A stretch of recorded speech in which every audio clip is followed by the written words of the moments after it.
sapevamo, la squadra non era a livello di eccellenza, eravamo rimaneggiati, mancavano un sacco di giocatori, il mister lo sapeva, la società lo sapeva, abbiamo dato il massimo, i ragazzi hanno dato tutto il massimo e niente, pensiamo che ci alleniamo e poi ora la società si sta muovendo, ma già si stava muovendo pure prima, non per questa sconfitta così brutta.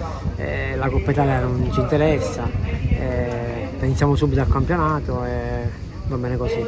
Ringrazio i ragazzi, hanno dato l'anima dal primo all'ultimo, ma eravamo veramente pochissimi, come grandi e giovani improvvisati, però hanno messo l'impegno e dobbiamo dire solo grazie. Ora pensiamo al ritorno, pensiamo a allenarci e poi ci dedichiamo al campionato. Abbiamo iniziato in ritardo, la società ha iniziato in ritardo e niente, però il presidente ci ha promesso che sta facendo di tutto per rinforzare la squadra. Poi mancavano 5-6 giocatori importanti.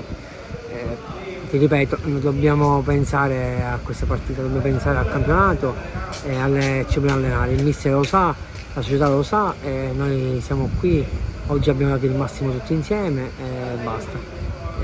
Pensiamo al campionato e pensiamo che appena rientrano tutti ci possiamo divertire.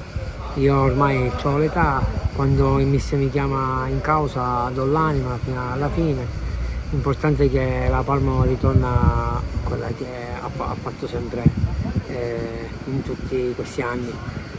Non è facile vincere qua, ma purtroppo oggi sapevamo che era difficile, perché ti ripeto che mancavano un bel po' di giocatori, va bene così, per oggi va bene così.